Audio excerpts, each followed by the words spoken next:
И всем здравствуйте, мы находимся в игре Dragon Heir.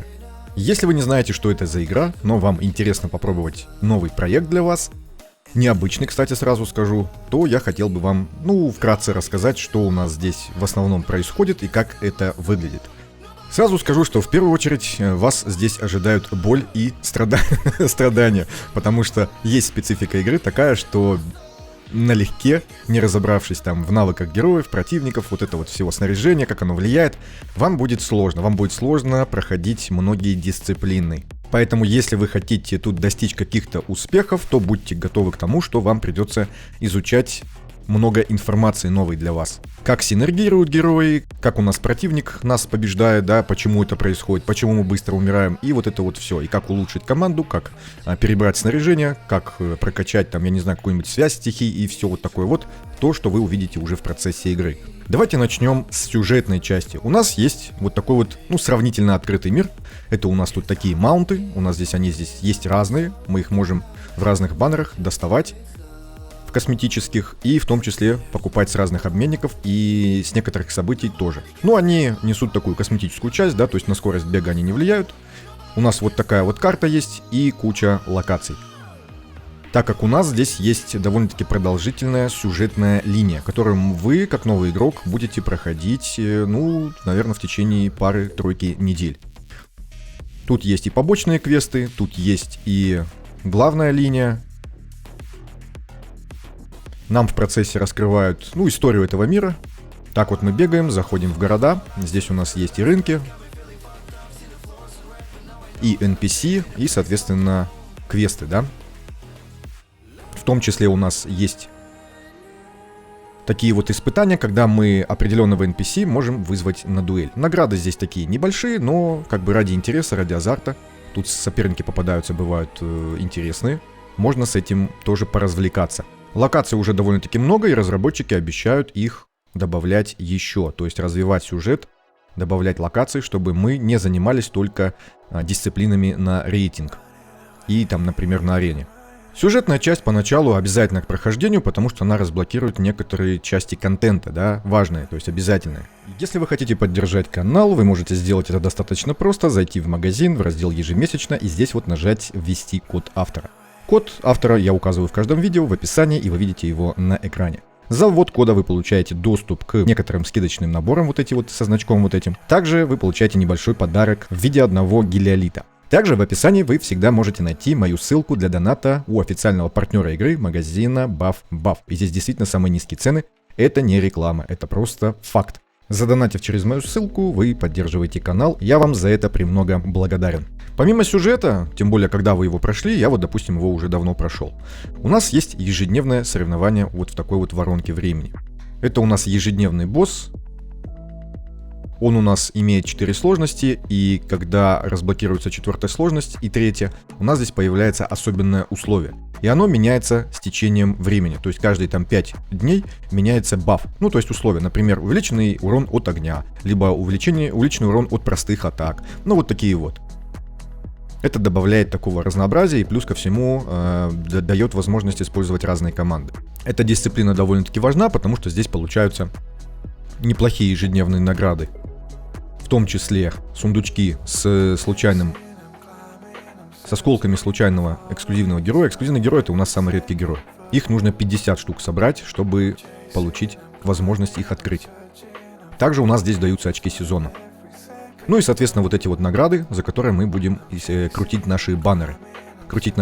И также прокачивать вот за такие свитки. Это у нас осколок свитка. Мы собираем осколки и получаем свитки. Мы прокачиваем навыки таким образом у героев. Сама игра, она выполнена такая в стиле фэнтези, темного фэнтези. Я вам продемонстрирую это в галерее. Нет, даже не в галерее. Я покажу вам доступных героев. У меня здесь они уже довольно-таки много. Я их собрал, потому что я играю в эту игру уже 3 года. Дизайн у нас, как видите, вот такой вот.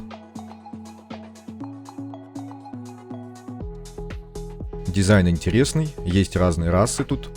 Расы не учитываются, они чисто в косметическом плане выглядят так, как выглядят. Дизайн, сразу скажу, интересный. Игра вообще сама по себе, она, довольно-таки неплохо отличается от остальных, как в положительных моментах, так и в отрицательных. Но пока что интерес у нас сохраняется.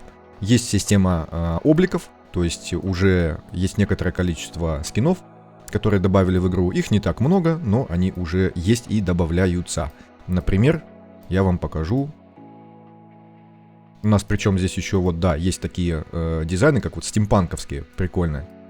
Например, вот такой вот дизайн скина. Причем он еще и прокачивается. То есть есть несколько уровней, здесь конкретно 2.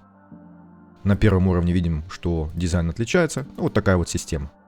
А это вот оригинальный скин. Еще в этой игре есть, конечно же, подземелья. Подземелья у нас служат разным функциям.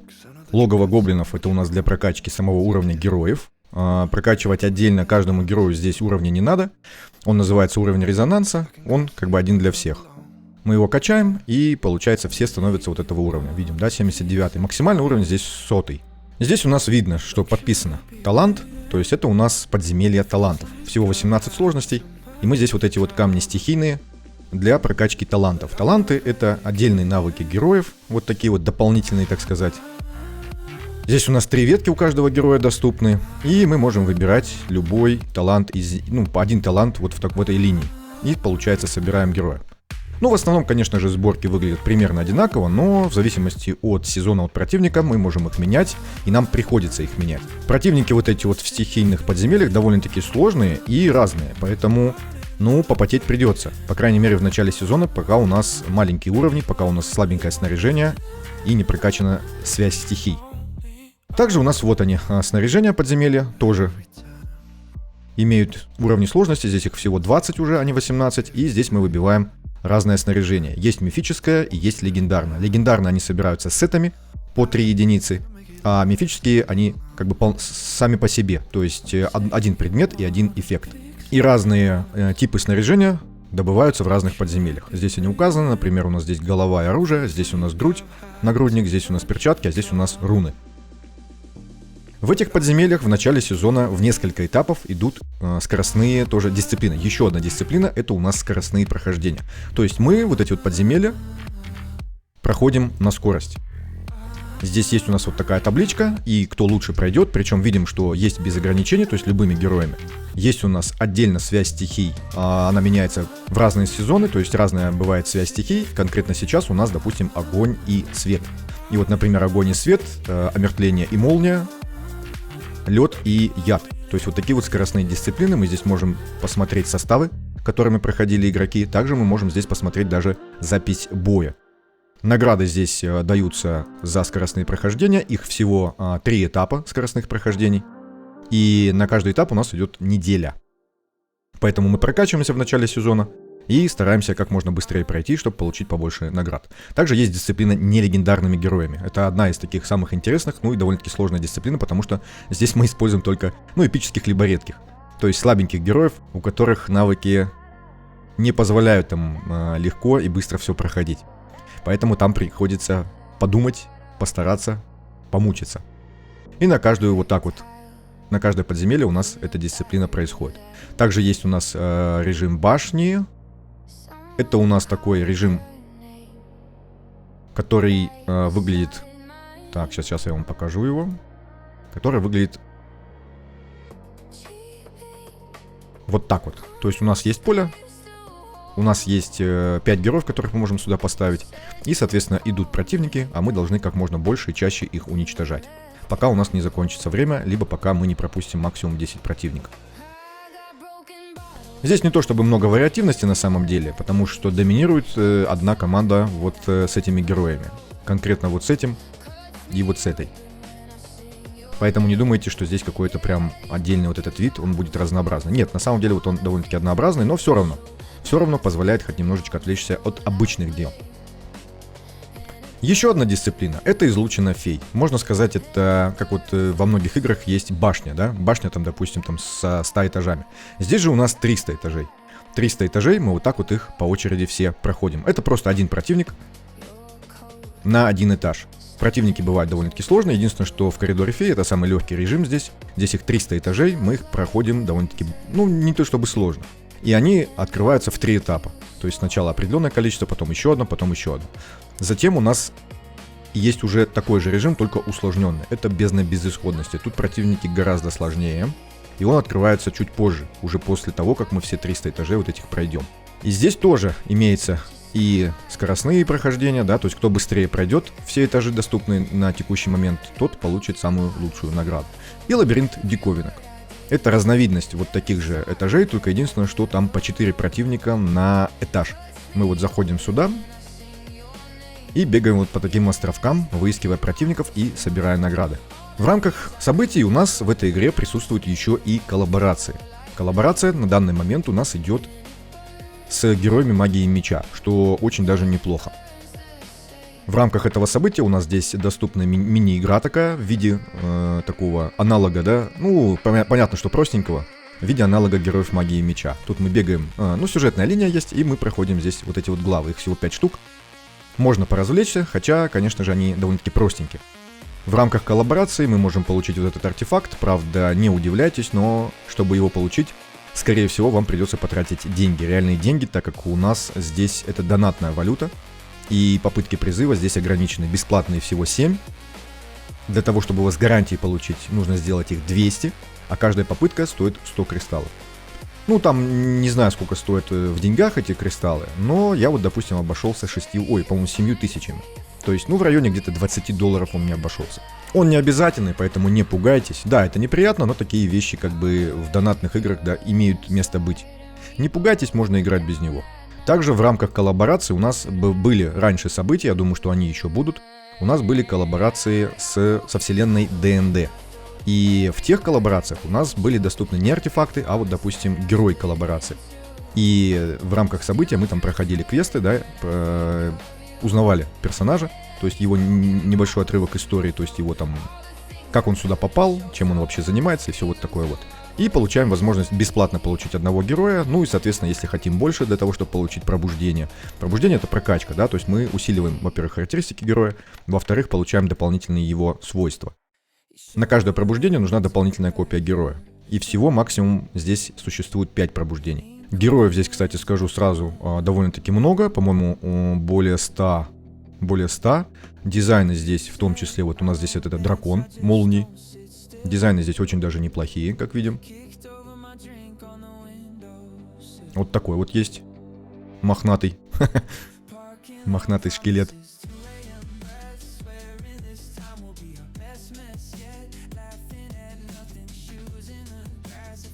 Такая вот марионетка.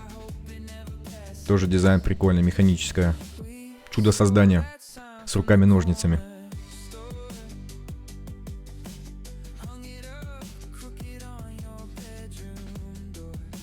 Или, например, вот такой вот тигр. Мощный, брутальный тигр.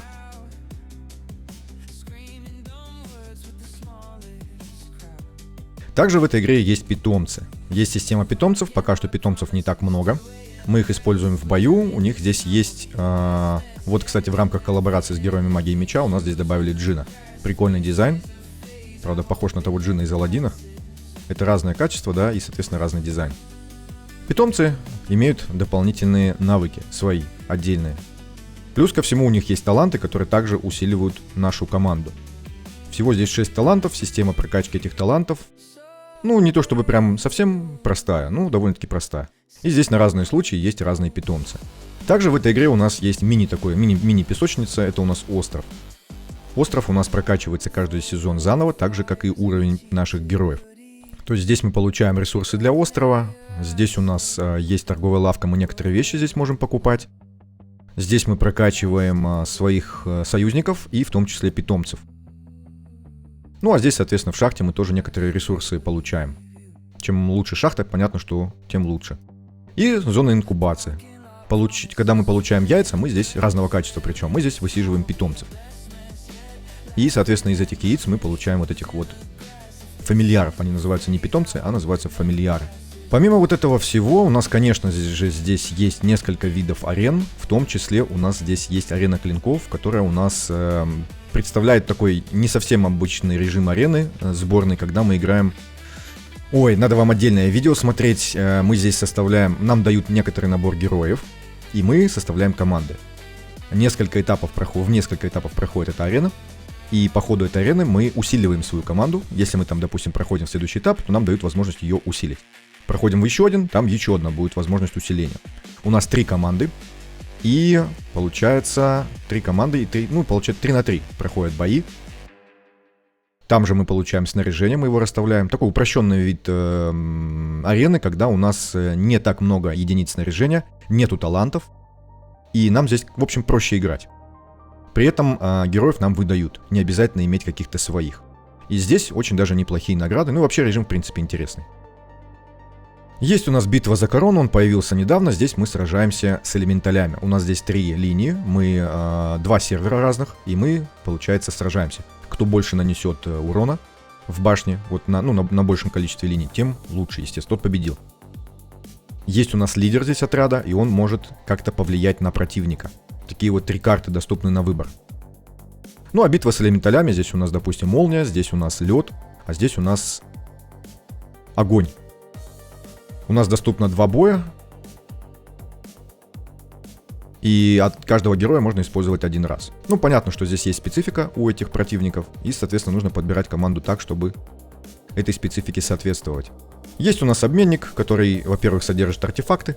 Много артефактов разного качества, в том числе эксклюзивные. Эксклюзивные — это у нас, получается, для эксклюзивного героя существует его эксклюзивный артефакт. Не для каждого есть артефакт, но добавлено их уже довольно-таки много. Есть у нас мифические, это чаще используемые, самые часто используемые артефакты. Ну и начального уровня, которые, в принципе, можно сказать, уже практически не нужны, потому что мы быстро добираемся до мифических. Ну и разные обменники, там арены, разные ресурсы здесь можно получать. В том числе вот магазин Альянса, здесь у нас один даже этот есть маунт. Есть косметика разная, шрифты, в том числе рамки. И магазин фамильяров вот с этими яйцами. Донатный магазин. И магазин сезона, то есть по итогам сезона мы можем здесь покупать некоторые вещи. Что за сезоны вообще? Да, это надо было, наверное, с самого начала сказать. У нас пока что, разработчики обещают это поменять, как-то изменить. У нас происходит игра вообще промежутками. Эти промежутки называются сезоны. Они, можно сказать, тематические. Тематически в том плане, что каждый сезон у нас добавляется определенный контент новый. Например, герои, например, боссы новые, подземелья могут меняться, может меняться воронка времени. И у нас есть карта, да, когда у нас разблокируется в течение сезона та или иная активность, то есть контент, вот который я показывал. В начале сезона у нас, вот, например, воронка 1-го уровня открывается, потом излучина фей потихоньку, потом 2-я сложность. Затем вот у нас битва за корону, которую я только что показывал, когда у нас 3 башни вот эти. Ну, в общем, вот так вот мы по сезону идем, открываем контентик. В конце у нас, перед финальным боссом, у нас есть система континентального испытания. Я ее покажу на примере Китая. И схватка в осаде. Затем идет финальный босс. После финального босса мы переходим в следующий сезон. Сам сезон длится около 65 дней. Когда у нас сезон заканчивается, у нас сбрасываются вот остров, прокачка острова, и у нас сбрасываются вот эти вот уровни персонажей и таланты, которые мы прокачали. И мы снова начинаем эти дисциплины проходить. Как я уже сказал, разработчики обещали это как-то изменить так, чтобы сбросов было меньше. И чтобы вот эта цикличность, она не утомляла. Также в этой игре есть режим вот такой вот шахмат. Его ввели совсем недавно. Это отдельный вид игры. У нас здесь есть система испытания. Когда мы играем определенной связью стихии, например, вот такой, школами имеется в виду. Определенные школы у нас здесь доступны. То есть вот здесь вот, как вот в подземельях, у нас есть куча сложностей, и мы их проходим. В шахматах мы используем колоды. Ну, то есть тех же самых героев здесь нужно 10 штук. У нас здесь есть некоторые усиления, которые мы можем выбирать. Награды, естественно, да. У нас есть приключения стратегов, это тоже режим испытаний отдельный, только там уже нет ограничений по стихиям. Довольно-таки сложный режим, который на высоких этажах уже, крайне сложно проходить. И битва в таверне, это, можно сказать, арена. Арена, когда мы с другими игроками бьемся. Единственное, что здесь у нас доступен этот режим в определенное время, то есть час днем и час вечером. Потому что, здесь нужно, чтобы игроки были онлайн, да, и нужно их кучковать в одно время, чтобы не было проблем с подбором игроков. Сам режим выглядит вот так вот. То есть мы заходим, выбираем сложность, например, вот сюда. Колоду мы уже составили. Режим шахмат, то есть вот сами, я думаю, что вы знакомы с таким режимом, с таким жанром игр, когда у нас на выбор предлагаются герои. Мы их выставляем, мы можем обновлять нашу вот эту вот штуку, получать новых. У нас есть ограничения на максимальное количество героев. И мы уже поставить третьего не можем, пока не прокачаем. Монеты у нас ограничены, конечно же. И мы можем прокачивать звезды. Всего здесь 5 звезд. Есть навыки, есть талант. При 5-й звезде, золотая последняя, герой получает талант. И вот так вот мы прокачиваем и проходим бои. То же самое происходит, когда мы, например, с другими игроками сражаемся. В несколько этапов 4 игрока сражаются между собой. Всего там есть 3 жизни. То есть каждый раз при проигрыше 1 жизнь забирается. Также здесь на выбор есть, видим, что шанс выпадения артефакта разные. Ну и вот так вот проходим противников. Но это все дополнительный режим. Так а как же все-таки происходят бои основные, то есть вообще в игре в этой? А бои происходят, давайте я вам покажу на примере, на примере вампира, Ксеноса. Мы заходим в подземелье, либо там на босса на какого-то. И у нас есть поле, да? Мы расставляем своих героев. Мы расставляем им снаряжение. Тут всего получается 6 слотов под снаряжение, под обычное, и артефакт. Все это влияет, да, на бой. И на наши характеристики, на нашу силу, на нашу живучесть. У каждого вот этого мифического предмета, как я уже сказал, есть отдельное свойство. У героев нужно изучать вот эти вот навыки все их. Следить за характеристиками, то есть собирать те, которые нужны для босса. Когда мы здесь выставили артефакты нужные, да, подобрали героев, выставили снаряжение, все у нас замечательно. Мы можем просто так начать бой. Кстати, питомец, вот он. Мы тоже его можем переставлять. Вот он, мы здесь его выбираем. У меня уже куча здесь питомцев, куча талантов. И есть аура. Ну, это не у всех героев, но у некоторых есть вот такая вот аура. Она влияет, видим, что на бой. То есть добавляет атаку, точность там, либо что-то еще другое. Мы составили команду и начинаем бой. В процессе боя мы можем использовать как навыки питомца, так и навыки героев в ручном режиме. Этот кружочек, это получается либо автоматический, когда он включен, либо не автоматический. То есть мы 2 раза нажимаем на иконку и используем навык, если хотим. Но так у нас можно пройти довольно-таки редко противников. Чаще всего нам придется использовать тайминги. Что за тайминги такие? Для автоматизации боя и для того, чтобы он происходил наиболее четко, то есть чтобы навыки использовались в нужный момент, мы сначала изучаем навыки босса, они здесь все расписаны, и в какое время он их использует. Он их использует циклично, соответственно, они вот так вот повторяются каждые 18 секунд. Также у него есть пассивный навык. Здесь нам подсказки делают, что же здесь желательно использовать. У этого босса есть, например, сильные бафы, их желательно либо блокировать, либо снимать, иначе у него будет очень высокий урон. И здесь нам тоже подсказывают, что нужна необходимая точность, то есть не менее 300, чтобы наше ослабление, либо наши негативные эффекты, как, например, снятие усиления, либо блокировка, они срабатывали. Здесь мы видим точность и сопротивление. Это очень важные параметры, как и в принципе все остальные, но эти наиболее важные. Так вот, тайминги. Что за тайминги такие? А тайминги — это мы сохраняем команду, вот так вот. Например, я буду использовать вот эту команду. Мы ее сохранили. При сохранении команды здесь сохраняется все снаряжение, все настройки и в том числе расстановка. Единственное, что я эту команду здесь не использовал, поэтому она здесь с хаотичной расстановкой, то есть она здесь не была сохранена.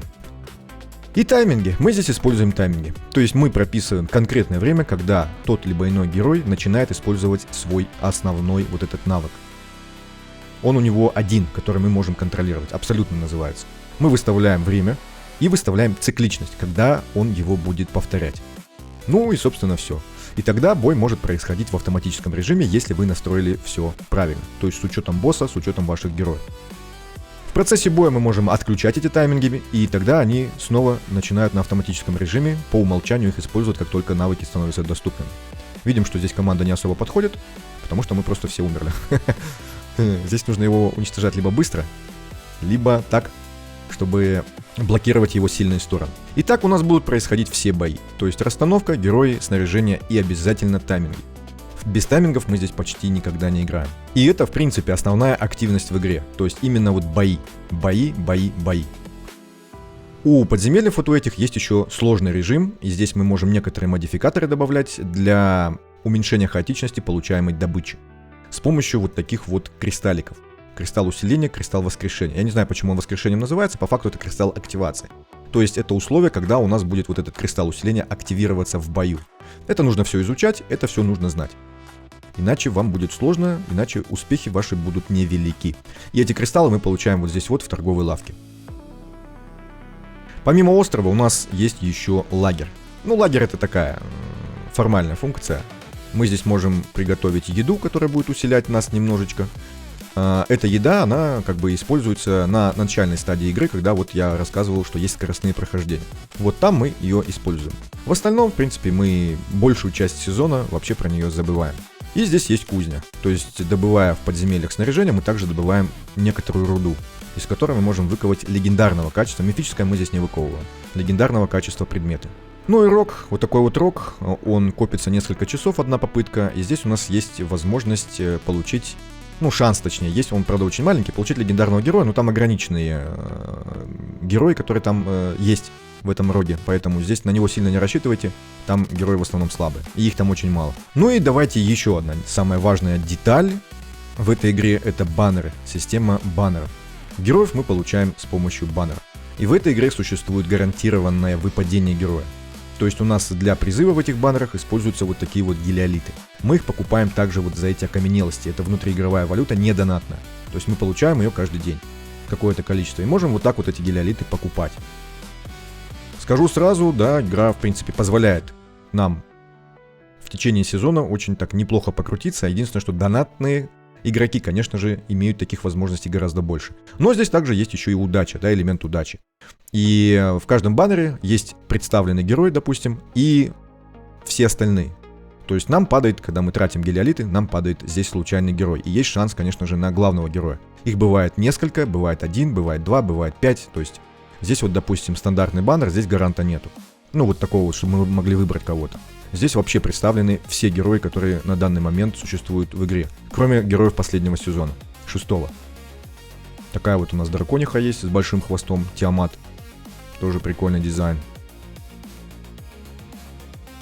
И вот через эти баннеры у нас получается здесь нам, когда мы крутим, да, используем 50, 100, 200, 300 призывов, нам дают определенное количество гелиолитов бонусом. Здесь их получается 30 штук. То есть для того, чтобы забрать героя, нам нужно 270. Потратить вот этих гелиолитов. Я уже его покрутил, видео есть на канале, можете посмотреть, как это происходит. Ну, могу на примере вот этом. Это у нас, ну, слабый ресурс, вот эти фиолетовые, они бесполезные, можно сказать. У нас здесь очень маленький пул героев, видим, и они все, в принципе, слабые. Так вот мы крутим.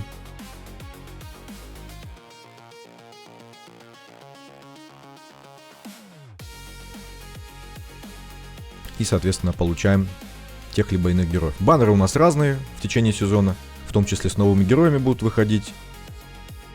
Прежде чем какие-то ресурсы тратить, понимайте, куда вы их тратите и зачем. То есть желательно поспрашивать, да, какой герой посильнее, на кого стоит тратить ресурсы, потому что они здесь хоть и даются, да, но ограниченное количество. Поэтому нужно очень аккуратно выбирать, куда вы их будете тратить. Ну, про альянс тут сказать нечего, есть какая-то активность, там битва между альянсами, тут она проходит в виде такого режима типа арены. То есть у нас есть альянс противника, и мы там выбираем противника, и, соответственно, с ним сражаемся. Ничего такого интересного, ничего интересного. Обычная рутинная такая активность. В остальном здесь больше особо-то ничего и нету. В альянсах я имею в виду. Еще в сезоне я вам показывал, есть такая активность отдельная. Я вам покажу ее на примере Китая. Давайте переместимся в Китай. Почему перемещаемся в Китай? Потому что там у нас время идет в сезоне другое. То есть они нас опережают на парочку недель. На 2-3 недели, по-моему. Ну и пока не ушел, покажу. У нас здесь есть события годовщины.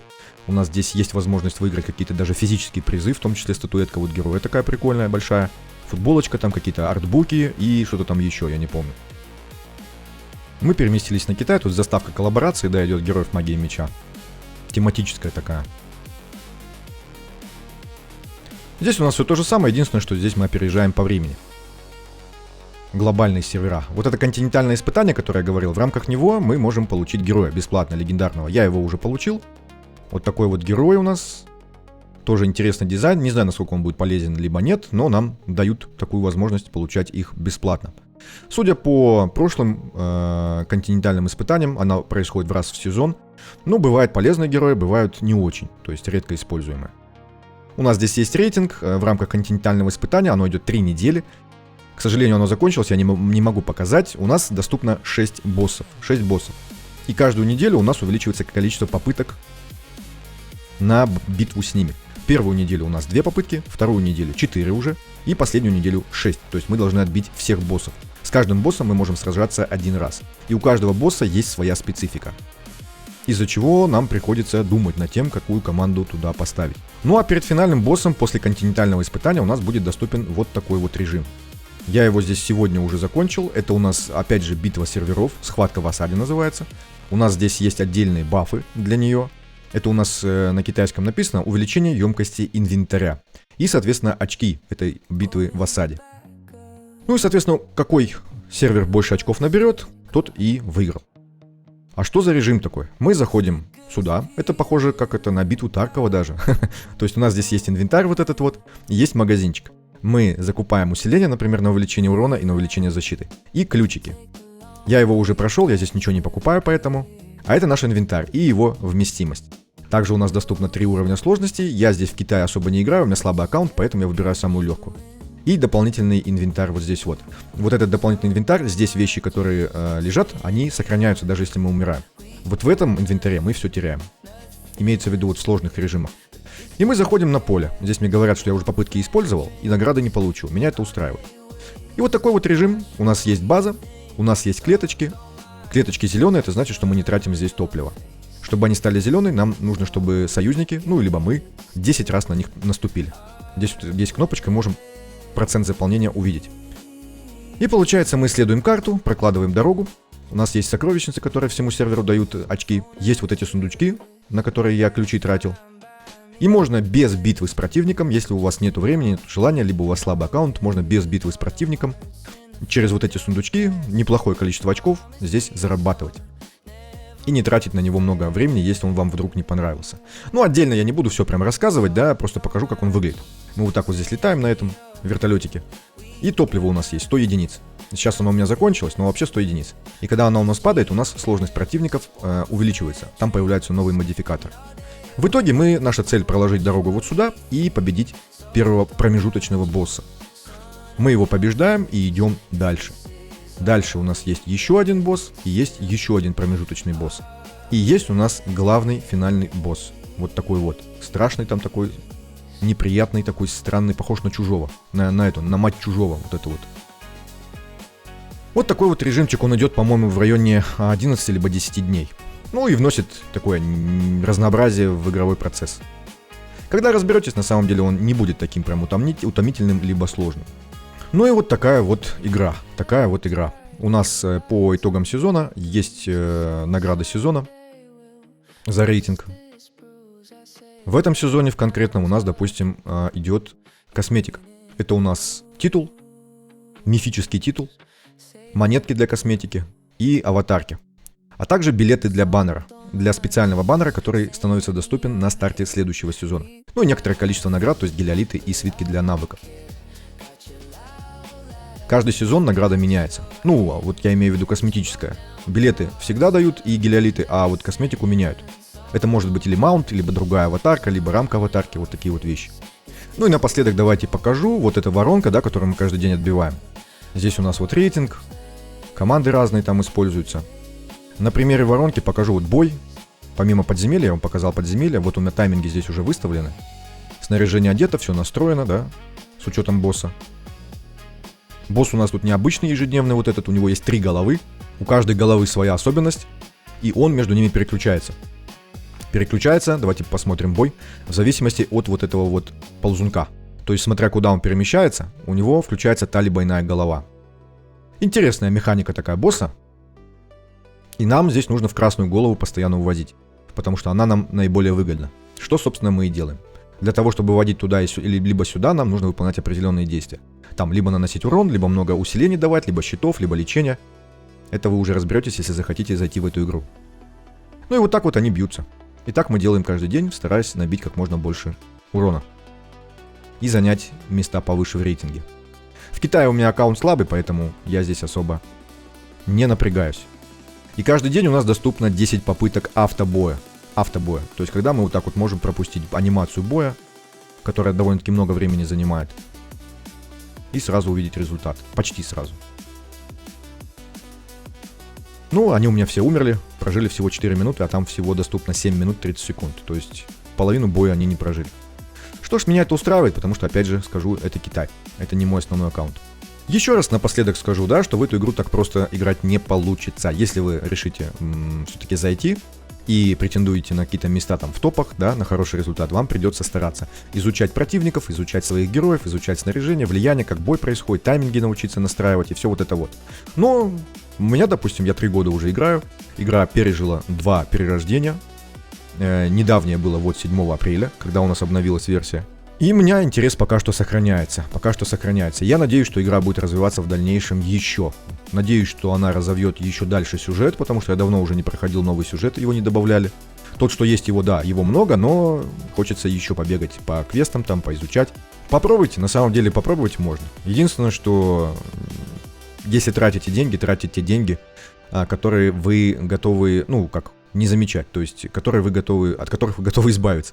Потому что не думайте, что ваши вложения как-то отобьются, да. Если вы переживаете по этому поводу, лучше тогда вообще не тратьте, а попробуйте играть без доната. В любом случае, если не рваться прям в топы, то можно спокойно играть, крутить баннеры и не напрягаться. И не выжимать из каждой команды по несколько часов, я не знаю, бывает даже днями. У меня бывало днями, я тестировал вот эту воронку в поисках команд, в поисках улучшений, чтобы сделать урон выше. Если так не упарываться, то здесь можно вполне себе комфортненько играть и получать удовольствие. Но будьте готовы, что рандом, который здесь вот в баннерах присутствует, он может быть очень-очень несправедлив.